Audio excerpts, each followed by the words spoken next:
fellow Star Wars fans, my name is Star Raptor, and welcome back to the channel. It's time to talk about some Star Wars comics. We have just two from Marvel to talk about this week. First, we're starting off with Star Wars issue number 31. We got the whole crew, excluding Han Solo, of course. This one's called The Kezerat Colony. This, of course, is written by Charles Soule, with artwork by Andres Genolet. And this is the story that we're following where the rebels in between Empire and Return of the Jedi have heard about a fabled lost convoy that would have lots of fuel for the Rebel Alliance in its fight against the Empire. So if Amilyn and Holdo, who winds up knowing about some kind of path engine from the Nile, from the High Republic era, and they get this ship and it leads them directly into no space, and that's where we leave off in the last issue, where we have this leader of the Kezerat colony that actually takes them hostage, saves them from these killjoys of the Nile, but takes them hostage. They do not have weapons and takes them back to the Kezerat colony, and we get the whole explanation of what this place is. The Kezerat convoy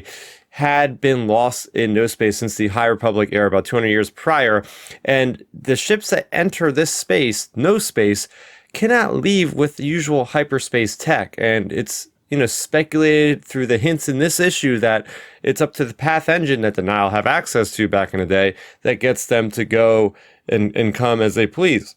So basically, the people that are in this group, Chewie, Lobot, Leia, Amilyn and Holdo, Lando, they're all basically going to be workers for this civilization. The leader of the Kezerat colony will kind of provide them protection, but it's up to them to work and figure this out. Of course, we have Luke Skywalker, who's, really into his studies of the Force, and he has left his book behind, his sacred Jedi text, and that's really important to him. So he wants to, take a hike and go back there where their ship crashed. And we have Chewie, who actually thinks of a bright idea at the end of this issue in cliffhanger, where he's like, okay, maybe there is a way to harness that green crystal path engine to maybe get them out of there. So we have that going on.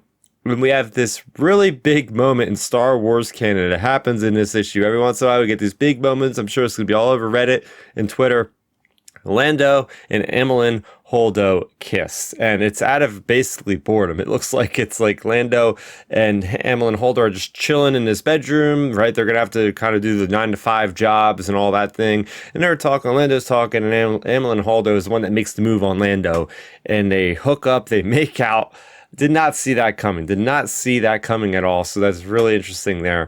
Apparently there's a Jedi that was tied to this convoy. The Jedi died of old age. So these people, it's a very interesting kind of civilization that's living out there in no space. And we know no space from the High Republic, and there's specifically the Great Hall of No Space, which is that bubble that Marchion Ro kind of ruled his Nile from as the Eye of the Nile.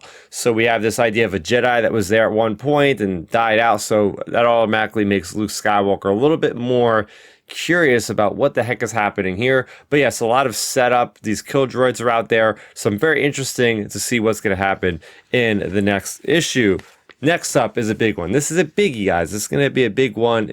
Put a pin in it.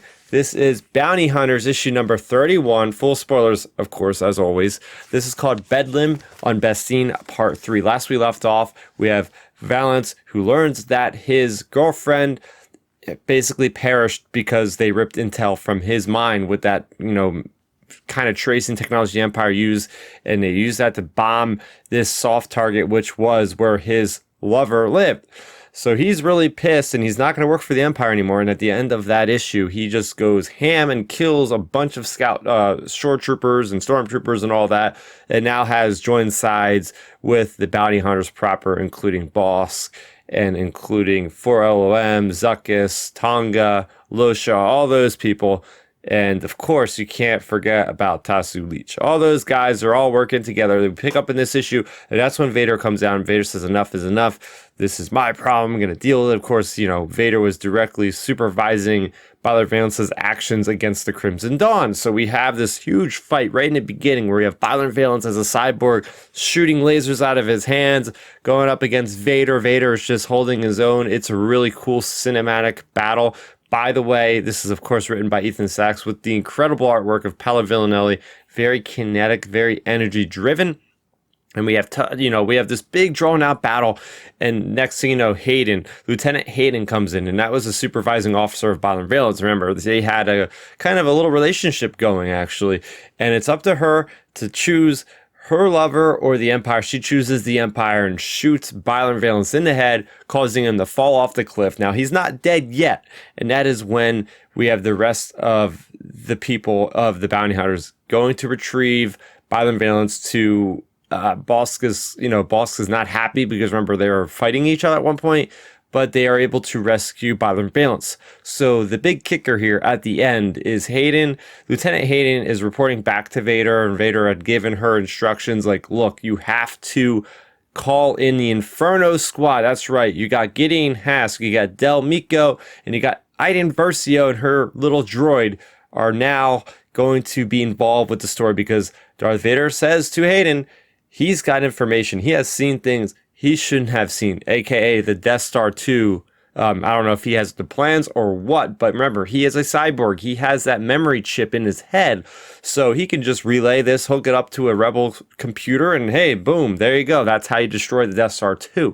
So obviously, this is utmost importance. They're going to bring in the Special Forces. They're going to bring in Iden Versio and an Inferno Squad. Oh my gosh, I can't wait for this. But the big truth bomb in this was the fact that we got Beilert and Valance maybe knows about the Death Star 2. So maybe it's him that gives the information to the Bothans, and the Bothans give it to the rebellion. There's so much epicness here, and it makes so much sense. Like, we've been following this character for 31 issues, even more than that if you look back at the Han Solo miniseries, if you look back at the Target Vader miniseries. This character's been around for a while, so it makes sense to have him as kind of the fulcrum for in this Return of the Jedi-esque era to destroy the Death Star 2.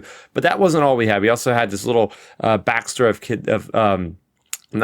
General Vikora, of course, of the Unbroken Clan. She is now leading that, thanks to Kira putting her in power. We have a nice little flashback of her and the character of Kernithia. Remember, she was the one that got killed, spawning that whole thing with Nakano Lash. So we get to see them as little kids. She was a servant girl growing up, and we could see how she has so much animosity toward the leader of the Unbroken Clan, which we know she has killed. So really cool getting more information about her. But yeah, big issue for bounty hunters. This is probably my favorite storyline going forward. I love the whiz-bang combat frenetic pace of this issue and all of the issues prior, and it just always seems like there's a lot of momentum in this story. So there you go. Those were the comics that came out this week. What'd you think about them? Let me know in the comment section down below. For more on Star Wars, you're already in the right place. Make sure you go ahead and subscribe to the channel, and we'd love to have you join our live show called Outer Rim Transmission every Friday at 9 o'clock Eastern. You can go there and join the discussion live. So that's going to do it for me, Starper. Thank you so much for watching, and may the Force be with you always. Thanks for checking out the video. Please hit that thumbs up symbol. It helps me know that I'm making content that you guys enjoy. And if you enjoyed this video, I also include 2 videos down below you guys should check out. And please consider subscribing to this channel. It helps support me, and it notifies you guys of when I get new videos up on the channel. You can also contact me on Twitter, Facebook, and Instagram at StarRaptor.